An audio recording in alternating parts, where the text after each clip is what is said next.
ఇప్పుడే country delight యాప్ని download చేసుకోండి. Download the country delight app now. నమస్తే రమగారు. నమస్తే జయ. రమగారు, నరసింహస్వామి చరిత్ర మనం అప్పుడప్పుడు సందర్భానుసారంగా మాట్లాడుకున్నాం, కానీ పూర్తిగా ఒక కథ రూపంలో ఎప్పుడు చెప్పుకోలేదు. ఒకసారి చెప్పుకుందామండి. దశావతారాల్లో నరసింహస్వామి పరమాద్భుతమైన స్వరూపం, ఉగ్ర రూపం. శీఘ్రంగా సులభ సాధ్యుడుగా కూడా కనపడతాడు జయ. అవునా రమగారు? అప్పుడు శీఘ్రంగా సులభంగా రాలా, ఇప్పుడు వస్తాడు. ఓహో, ఈ కాలానికి వస్తాడంటారా? ఇప్పుడు వస్తాడు. ఇప్పుడు ప్రమాదాల్లో ఆయన చాలా సహాయకారిగా ఉంటాడు, చాలా తోడుగా ఉంటాడు స్వామి. ఎంత హాయిగా ఎంత ప్రసన్నంగా ఉంటాడో. నరసింహ చరిత్ర చెప్పాలంటే ముందు దశావతారాలు చెప్పుకోవాలి కదా. మత్స్య కూర్మ వరాహ అవతారాల తర్వాత ఈ మృగపతి అవతారాన్ని ఎత్తాడు ఈయన. నరమృగ రూపుడు, సగం మనిషి సగం మృగం. దీనికి ముందున్న స్వరూపం వరాహ స్వరూపం కదా. ఇవి రెండు ఇంటర్లింక్డ్గా కనిపిస్తాయి. వరాహ స్వరూపము నరసింహ స్వరూపము లింక్ దగ్గరగా. పూర్వం ఇప్పుడు జయ విజయులు అని విష్ణుమూర్తి యొక్క పార్షదులు, వాళ్ళ వాకిట్లో ఉండేటువంటి కాపలాదారులు. సనక సనందనాదులని నలుగురు మనుషులు. సనక సనందన సనత్కుమార సనత్ సుజాతులు. వాళ్ళు బ్రహ్మ కుమారులు, మానసపుత్రులు. బాలురుగానే కనపడతారు. మాకు జ్ఞానమే, వాళ్ళని సృష్టి చేయమంటే మేమేం చెయ్యం, మాకు జ్ఞానమే కావాలన్నారు వాళ్ళు. తర్వాత సృష్టి బ్రహ్మ చేసుకున్నాడు. ఈ బాలురుగా ఉన్న వాళ్ళు ఒకసారి వచ్చి విష్ణుమూర్తిని చూడబోయారు. స్వామివారు ఏకాంతంలో ఉన్నారు కాబట్టి ప్రవేశం కుదరదన్నారు ద్వారపాలకులు. వీళ్ళ కోపం వచ్చింది, మాకడ్డేమిటి అని చెప్పి విష్ణు సేవ మీ ఎందు ఉన్నదని ఇలాంటి అహంకరించారు కాబట్టి స్వామి సేవకి దూరం అయిపోండి అని శపించారు. తర్వాత విష్ణువు లేచి వచ్చి వాళ్ళని బలకరించి ఈ సేవా భాగ్యం లభించదని దుఃఖంతో కుమిలిపోతున్న జయ విజయులకి ఈ శాపానికి ఒక చిన్న సడలింపు చేశాడు. భక్తులుగా 10 జన్మలు ఎత్తుతారా, శత్రువులుగా 3 జన్మలు ఎత్తుతారా? నాకు భగవంతుని భక్తులుగా 10 లేదా 100 జన్మలని కూడా ఒక పాఠభేదం కనపడుతుంది. భగవంతుని భక్తులే, స్వామి మీద ప్రీతి ఉన్న వాళ్ళే కొన్ని జన్మలు ఎత్తాలి అలాగా. లేదా శత్రువులుగా స్వామిని ద్వేషిస్తూ ప్రభుద్వేషంతో 3 జన్మలు ఎత్తుతారా అంటే 3 జన్మల్లో తిరిగి వచ్చేయచ్చని జయ విజయులు ఇది కోరుకున్నారు. వాళ్ళు 3 సార్లు పుట్టారు. 3 సార్లు విష్ణుద్వేషులు ఎప్పుడూ దైత్యులే, రాక్షసులు. దేవతలు విష్ణువు యొక్క అన్నదమ్ములు, ఆయనతో పాటు ఉండేవాళ్ళు. విష్ణుద్వేషులుగా పుట్టాలంటే రాక్షస జన్మ అయితే ఆయన చేతిలో మరణం సంభవించే అవకాశం కూడా లభిస్తుంది. ఎందుకంటే హరి రాక్షసాంతకుడు కాబట్టి. అప్పుడు వీళ్ళు ఎలా కోరుకున్నారు? 3 జన్మలకి కోరుకున్నారు. మొట్టమొదటి జన్మ వాళ్ళు హిరణ్యాక్ష హిరణ్యకశపులుగా జన్మించారు. మళ్ళీ ఎవరికో పుటల, ఈ విష్ణువుకి దేవతల తండ్రి అయిన కశ్యప ప్రజాపతికి జన్మించారు. వాళ్ళ పరంపరలోనే హిరణ్యాక్షుడు హిరణ్యకశపుడు. వీళ్ళు బ్రహ్మదేవ కోసం విపరీతంగా తపస్సు చేసి వేరువేరు వరాలు పొందారు.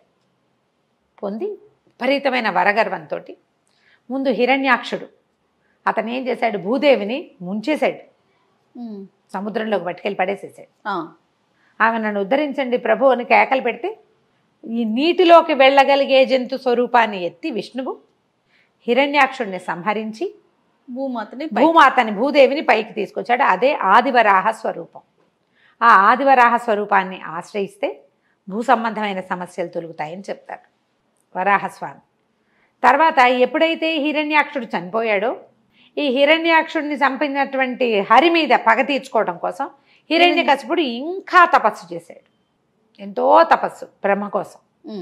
అప్పుడు విపరీత వరాలు పొందాడు. అతను అడిగిన వరాలు ఏమిటి? నా మరణం మనిషి చేత కానీ జంతువు చేత కానీ కాకూడదు. దేవగంధర్వ కిన్నర కింపురుషాదులు ఎవరూ నన్ను చంపకూడదు. ఇంత బయట కాదు, ఆయుధంతో కాదు, చేతులతోటి కాదు, పగలు రాత్రి కాదు, భూమి ఆకాశాలు కాదు, అలాంటి మరణం కావాలి. ఎందుకంటే వీళ్ళు మరణం లేకుండా వరం ఇవ్వమని కోరుకున్నారు. మరణం లేకుండా మీకు అమృతత్వాన్ని నేను ఇవ్వలేననేసాడు బ్రహ్మ. మీరు మరణించవలసిందే. అందుకని విపరీత వరాలు కోరుకున్నాడు. అయితే ఆయన తపస్సు చేసే క్రమంలో ఏం చేశాడు? తన భార్య గర్భవతి అయిన లీలావతిని వదిలిపెట్టి వెళ్ళాడు. అయితే ఇతను తపస్సు చేస్తున్నాడు అని చెప్పి దేవేంద్రుడు ఏం చేశాడు? ఆ లీలావతిని తన వెంట తీసుకుపోవడానికి ప్రయత్నం చేశాడు. నారద మహర్షి అడ్డుపడి ఈ గర్భస్థుడైన శిశువు హరిప్రీతితోటి జన్మిస్తాడు. అతను మహాహరిభక్తుడు. అతనిని మనం కాపాడాలి, నువ్వు వెళ్ళిపో, ఈమెను నా దగ్గర అట్టి పెట్టుకుంటానని చెప్పి తన ఆశ్రమానికి తీసుకెళ్ళిపోయాడు. నారద మహర్షి ఆశ్రమానికి తీసుకెళ్ళి ఆయన ఆమె పడుకున్నా కూడా నిత్యము నారదుడు నారాయణ నామస్మరణ చేస్తాడు. అంతే కదా. హరిబోధ చేశాడు పిల్లవాడికి, ఆ గర్భస్థ శిశువుకి. ఇక అబ్బాయి అలా అందులో మునిగిపోయాడు, లోపల ఉన్న శిశువు. అయితే ఈ గర్భస్థ శిశువు అంటే 9 నెలలో 10 నెలలోనే కదండి. అంటే అప్పట్లో గర్భాలు ఇంత సింపుల్ కాదు, సంవత్సరాలు మోసేవారట. ఆ గర్భంలో ఉన్నంత కాలము అదే విన్నాడు అబ్బాయి. హరి గురించే విన్నాడు. లోకపాలకుడు హరి, లోక రక్షకుడు హరి, సర్వోన్నత దైవం హరే, ఇందుగలడు అందు లేడని సందేహము వలదు, చక్రి సర్వోపగతుడు. అది ఆ భావాల్లో పిల్లవాడు ఉన్నాడు లోపల. తర్వాత ఏమైంది, పుత్రోదయం అయింది. పుత్రోదయం అయ్యాక కూడా ఆ పుట్టిన శిశువు కూడా ఈయన అలాంటి బోధే చేశాడు. తర్వాత కాలంలో హిరణ్యకశిపుడికి తపస్సు పూర్తయింది, వరం లభించింది. ఆయన దేవతల మీద దండెత్తాడు. తన భార్యను తీసుకెళ్ళడానికి ప్రయత్నం చేసినందుకు మొత్తం అణిచేశాడు, ముల్లోకాలు జయించేశాడు, ముల్లోకాధిపతి అయిపోయాడు. ఎక్కడా మరణం లేని వాడికి భయం ఏముంది, తెంపరితనం వచ్చేస్తుంది కదా. అక్కడి నుంచి భార్యని కుమారుడిని తీసుకుపోయాడు. ప్రహ్లాదుడిని పేరు పెట్టారు, ఆహ్లాదాన్ని కలిగిస్తాడని ప్రహ్లాదుడని పెట్టారు పేరు. ఇంకా సంతానం కలిగింది, ముందు సంతానం ఉంది, తర్వాత కలిగింది. ఒక్క పిల్లవాడే కాదు, వాళ్ళకి ఇంకా ఉన్నారు పిల్లలు. పిల్లాడు కొంచెం మందుడుగా ఉండేవాడు, యాక్టివ్ కాదు. ప్రహ్లాదుడు యాక్టివ్ వాడు కాదు, కూర్చుని హరినామస్మరణ చేసుకుంటూ ఉండేవాడు. పుట్టుకతోటే వైరాగ్య భావాలు ఉన్నవాడు. భగవంతుడే అన్నిటికీ మూలమని, అన్నిటికీ ఆద్యంతాలు అతడేనని నమ్మేవాడు అనమాట. ఈ పిల్లాడికి ఒక 7-8 సంవత్సరాలు వచ్చాక కొంచెం మబ్బుగా ఉన్నాడు, చదువులో పెట్టాలనుకున్నారు. అప్పుడు చండామార్కులని, చండు అమార్కుడు బహుశా వాళ్ళ పేర్లు, ఈ చండామార్కులకి అప్పచెప్పారు విద్య నేర్పించమని. వాళ్ళు ఏం చెప్పినా ఈ పిల్లాడికి క్షణంలో వచ్చేస్తుంది, ఏకసంధాగ్రాహి. కానీ హిరణ్యకశిపాయ నమః అని తండ్రిని పూజించాలని, తండ్రి సర్వోత్కృష్టుడని అంటే ఒప్పుకునేవాడు కాదు. ఈ దేహాలు పోయేవేవి, ఎప్పుడూ నిత్యుడుగా ఉండే భగవంతుడిని చూడాలి కానీ అనిత్యమైన మనల్ని ఎట్లా పూజిస్తాం, మనుషుల్ని పూజించకూడదు. రాక్షసుడైతే ఈయనకి మరణం తప్పదు ఎప్పుడో ఒకప్పుడు, నిత్యుడు కాదు కదా. మనం ఉన్నా లేకపోయినా ఉండేవాడు భగవంతుడు, నేనున్నప్పుడు ఉండేవాడు దేవుడేట అవుతాడు, అట్లా కాదు. ఇతను ఏం చేశాడు, పిల్లవాడు తన చుట్టుపక్కల ఉన్న వాళ్ళందరికీ హరిబోధ చేయటం మొదలుపెట్టాడు. హరినామస్మరణతోటి గురుకులం అంతా మారుమోగిపోయేది. పిల్లలు ఆ ఉద్రేకానికి లోనైపోయేవారు. మనం భజన చేస్తుంటే ఉద్రేకం వస్తుంది, అవునవును కదా. నామస్మరణతోటి ఒక రకమైన ఉద్రిక్తత వచ్చేస్తుంది, లోపల నరాలలో ఒక సంచలనం వస్తుంది, దాని మీదకి వెళ్ళిపోతాం. ఈ పిల్లలందరినీ అటువైపు తీసుకెళ్తున్నాడని వాళ్ళు ఏం చేశారు, సరే చెప్తున్నారు, నాయన ఇది వద్దు, ఇది చెయ్యొద్దు, నీ తండ్రి ఒప్పుకోడు, ఆయన హరిద్వేషి శివభక్తుడు అంటే కాదంటాడు ఇతను. తర్వాత ఏం చేశారు, పిల్లాడి చదువు పరీక్షిద్దామని పిలిచారు. పరీక్షించేసరికల్లా అతను ఏమన్నాడు, హరే సర్వాంతర్యామని చెప్పటం మొదలుపెట్టాడు. తండ్రికి అర్థం కాలేదు. ఇక పిల్లాడిని ఎలాగైనా, వీడు ఏంటంటే వీడు చెదపురుగు, చీడపురుగు కుటుంబానికి, ఇలాంటి వాడు ఒకడు పుడితే ఇక మొత్తం కుటుంబం అంతా పాడైపోతుంది. పిల్లవాడిని సంహరించాలనుకున్నాడు ఆయన. నాకు ఇంటికి ఎక్కడ వేర్పురుగు ఉంటే ఇల్లంతా మొత్తం చెట్టంతా పోతుంది, నా కుటుంబం అంతా నాశనం అయిపోతుంది, మేమంతా హరిద్వేషంతో ఉంటే వీడొక్కడు ఎందుకు హరిప్రేమికుడుగా ఉండాలి. వాడిని చంపడానికి రకరకాల ప్రయత్నం చేశారు, విషం ఇచ్చారు, ఏది ఇచ్చినా హరినామస్మరణతోటే స్వీకరించేవాడు. ఏనుగులతో తొక్కించడానికి ప్రయత్నం చేశారు, కొండల మీద నుంచి పడేశారు, అగ్నిలో పడేశారు, పెద్ద పెద్ద పాములతోటి కరిపించారు. ఏం చేసినా అతనికి మరణం రాల, ఏది ఇచ్చినా అతని లోపలికి వెళ్ళిపోయేది. ఆ భగవన్నామస్మరణే అతన్ని రక్షించేది. ఇక విసిగిపోయాడు తండ్రి. విసిగిపోయి ఒకనాడు తండ్రి కొడుకు వాదించుకున్నారు బాగా. చిన్న పిల్లవాడే, 10-12 ఏళ్ళు వచ్చింటాయి, అంతకంటే వయసు ఉన్నట్టుగా కనపడదు కథల్లో. మన సినిమాల్లో అయితే మరీ చిట్టి పిల్లవాడిగా చూస్తాం, అంత చిట్టివాడు కాదు, కొంచెం రాజ్యం చేయగలిగే ఆలోచన వచ్చే వయసు వచ్చిందనే అనిపిస్తుంది. తండ్రి తర్వాత అతనే రాజయ్యాడు కాబట్టి. తర్వాత ఒకరోజు పిలిచాడు, ఇద్దరు మాట్లాడుకున్నారు. మాట్లాడుకున్నాక ఆయన అన్నాడు, సర్వాంతర్యామంటావు, ఎక్కడున్నాడో పిలువు, నాకు చూపించు. అసలు ఇప్పటిదాకా ఎదురే పడలేదు, ముల్లోకాలు చూశాను నేను, ఎక్కడ చూసినా వాడు ఎక్కడున్నాడో మాకు కనపడలేదు, నేను చూడలా. అతన్ని చూసి అతన్ని సంహరించాలని కోరిక. మా అన్నయ్యని చంపేశాడు, నేను చంపాలి అతన్ని, చూపించు, నువ్వు ఎక్కడ చూపిస్తే అక్కడ చేస్తాను. ఇప్పటిదాకా అతని పేరు వింటాం, అతని ఇది వింటాను తప్పిస్తే నేను ఏనాడు అతన్ని చూడలేదు. అంటే నువ్వు చూడాలి అన్న దృష్టి లేదు నీకు. సర్వాంతర్యామి, ఎక్కడ పడితే అక్కడే ఉంటాడు. అసలు ఆ శ్లోకమే, ఆ పద్యమే అది. ఇందుగలడు అందులేడని సందేహము వలదు, చక్రి సర్వోపగతుడు. ప్రతి చోట భగవంతుడు ఉన్నాడు, నీలో నాలో కూడా ఉన్నాడు. అయితే ఆయన మంటగా కోపం వచ్చిందనమాట. ఒక స్తంభాలు ఉన్నాయి, వాళ్ళు ఉన్న సభా ప్రాంగణం, ఈ స్తంభంలో ఉన్నాడు అంటే ఎక్కడైనా ఉంటాడు, చూడు నువ్వు అనేసరికల్లా ఇప్పుడు హరి నాకు కనపడాలి, కనపడకపోతే నేను చంపుతానన్నాడు పిల్లవాడిని. ఈ గద పెట్టి ఆ స్తంభాన్ని పగలగొట్టాడు. సాయంకాలం వేళ మునిమాపు చలవ చీకటి పడే వేళలో కొట్టేసరికల్ ఆ స్తంభం పెళపెళ భావాలతో పగిలిపోయింది. పగిలి అందులోంచి సమయం ఆసన్నమైంది కాబట్టి భగవంతుడు ఇట్లా 2 స్వరూపాలతో, సింహపు ముఖము, మానవ దేహంతో బయటకు వచ్చాడు. ఆశ్చర్యపోయాడు హిరణ్యకశిపుడు. నువ్వా, ఇలా ఉన్నావా నువ్వు అని ఆశ్చర్యపోయాడు. అసలు పద్యాలు ఎంత బాగుంటాయో భాగవతంలో, భలే అద్భుతంగా ఉంటాయి అని సరికల్ ఉగ్రరూపం. అది వచ్చిన స్వరూపము, నువ్వు ఏదైనా కొట్టితే ఒక చోటకి వేడి వస్తుంది కదా, ఎక్కడో కొట్టావు, పటా పటా పట్ట కొట్టావు, కొట్టిన చోట ముట్టుకో, నువ్వు చేత్తో కొట్టినా వెచ్చబడుతుంది.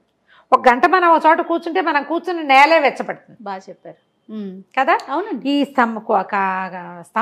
స్తంభాన్ని ఇనప గదతోటి, లోహపు గదతోటి కొట్టి కొట్టి ఒక తీక్ష్ణతని, వేడిని కల్పించాడు హిరణ్యకశిపుడు. ఆ వేడిలోంచి పుట్టిన భగవంతుడు మహోగ్ర రూపంతో వచ్చాడు. ఆ ఉగ్రరూపం చూసేసరికి వణికిపోయాడు పిల్లవాడు. ఇది ఇలాంటి స్వరూపంలో భగవంతుడు ఉంటాడని తెలియదు అతనికి. ఆ పాలకడల్లో ఎక్కడో పడుకుని ఉంటాడు, అలాంటివే తెలుసు. భగవంతుడు ఎలా ఉన్నా భగవంతుడే. మనకు భయం వేస్తుంది కానీ నారాయణ నారాయణ అంటూ పక్కకి తప్పుకునేసరికి ఈయన ఏం చేశాడు, ఈ రాక్షసుడితోటి యుద్ధం చేశాడు. కానీ హిరణ్యకశిపుడు ఓటమిని అంగీకరించాల. గద తిప్పి ఆయన మీదకి పడ్డాడు యుద్ధానికి. పడేసరికి ఈయన ఒక దెబ్బ కొట్టి అతన్ని ఈడ్చుకెళ్ళాడట. ఈడ్చుకెళ్ళి కరెక్ట్గా గుమ్మం మీద కూర్చున్నాడు. ఆ గుమ్మం మీద, అది ఇల్లు కాదు, వాకిలి కాదు, అతను ఎత్తి తన తొడల మీద వేసుకున్నాడు. భూమి ఆకాశాలు కాదు, భగవంతుని తొడల మీద ఉన్నాడు అతను, గోళ్లతోటి. అది సాయంత్రం కాదు, పగలు కాదు, రాత్రి కాదు, సాయంకాలం మునిమాపు వేళ చీకటి పడే సంధ్యా సమయంలో ఈ చేతులు కాదు, ఆయుధం కాదు, గోళ్లతోటి చీల్చి అతనిని సంహరించాడు. ఈ సంహరించేసరికల్లా ఆ ఉగ్ర రూపం చూస్తే వణికిపోయారు అందరూ.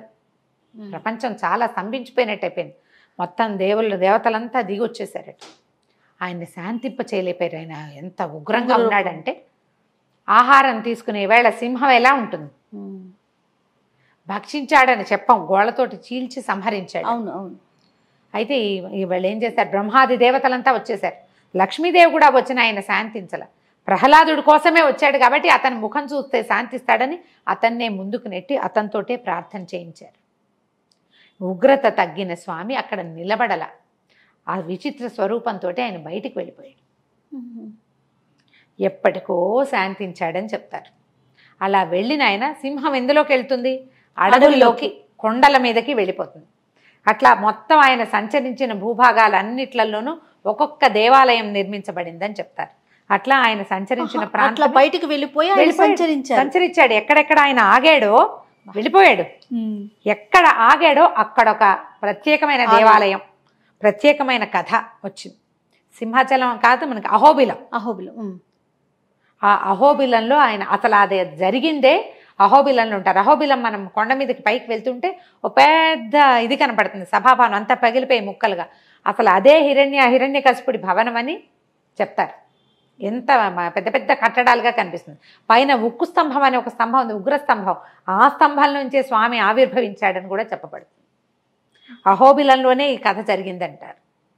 ఆయన ఎన్నో ప్రాంతాల్లో, అటవీ ప్రాంతాల్లో సంచరిస్తే ఆ సంచరించిన చోటల్లా ఒక్కొక్క దేవాలయం చొప్పున చాలా ఉన్నాయి. పెంచెలకోన అలా బోల్డన్ని దేవాలయాలు ఉన్నాయి.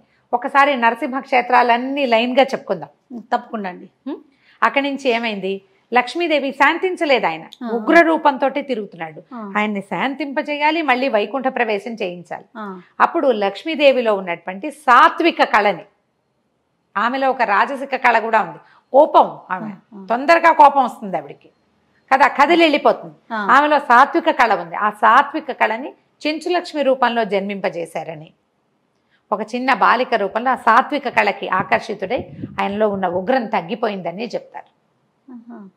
చెంచులక్ష్మిని వివాహం చేసుకుని ఆయన శాంతపడిపోయాడు. తర్వాత ఆ లక్ష్మీ కళ, ఆ సాత్విక కళ ఆయనలోకి ఐక్యమైపోయాక ఆయన మామూలుగా విష్ణు స్వరూపంతో పైకి మన వైకుంఠానికి వెళ్ళిపోయాడని చెప్తారు. ఎలా వైకుంఠానికి వెళ్ళాడు అనేది ప్రత్యేక కథనంగా చెప్పబడదు. ఇలాగ విష్ణు పురాణం చూస్తే కనుక ఈసారి మళ్ళీ చెప్తాను ఇంకొకసారి వివరంగా.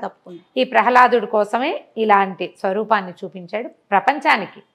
అది ఇప్పుడు ఈ మన ఏమంటారు దీన్ని, పరిణామ క్రమంలో చేపగా, కూర్మంగా, వరాహంగా, తర్వాత సగం మానవ దేహం, సగం దీంతో మృగదేహంతో, మృగముఖంతో జన్మించి ఆ తర్వాత వామనుడిగా జన్మించి పూర్తి స్థాయి మనిషి బాల రూపంలో, అదే వామన రూపంలో, ఇట్లా పరిణామ క్రమం కూడా ఇక్కడ చూపించబడింది అని చెప్తారు. ఈ ప్రత్యేకమైన ఈ స్వరూపాన్ని అర్చించిన, ఆరాధించిన అపరిమితమైన ఐశ్వర్యం లభిస్తుందని, చాలా ధైర్యం వస్తుందని, రణోద్రేకంలో ఉన్నవాళ్ళు, ఎక్కడైనా యుద్ధానికి వెళ్ళాలని భావించేవాళ్ళు, పోట్లాటకి దిగేవాళ్ళు నరసింహస్వామిని తలుచుకుని ఆయన్ని ప్రార్థించి వెళ్తే విజయం లభిస్తుందని చెప్తారు. కరావలంబ స్తోత్రం లాంటివి చేసుకుంటే స్వామి తన చెయ్యి అందిస్తాడు మనకి. ఇప్పుడు ఇది ఊరికే అతన్ని చంపటమే కాదు, ప్రపంచానికి ఎలా చూపించాడు, మనం సంసారంలో పడి కొట్టుకుపోతూ ఉంటాం. హిరణ్యకశిపుని ఉద్ధరించాడు, సంహరించడం కాదు కదా అది. అవును అవును, ఒట్టి సంహార క్రియ కాదు జరిగింది, ఉద్ధరణ క్రియ జరిగింది. మనని కూడా భగవంతుడు ఈ సంసారంలో నుంచి ఉద్ధరిస్తాడు ఈ స్వరూపంలో ఉన్న ఆయన. అలాంటి ఈ స్వరూపాన్ని నిత్యం తలుచుకోవచ్చు. బోళ్ళని దేవాలయాలునే, కుదిరితే ఏదో ఒక దేవాలయంలో దర్శనం చేసుకోవచ్చు. ఆ కథ తలుచుకుంటే ఎంత రోమాంచంగా ఉంటుంది, అద్భుతమైన కథ కదా. మళ్ళీ ఇంకొకసారి మనం దేవాలయాలను గురించి చెప్పుకోవచ్చు. అందులోనూ మీ నోటి వెంట వింటుంటే రమ్మగారు మహాద్భుతం అండి. నమస్తే.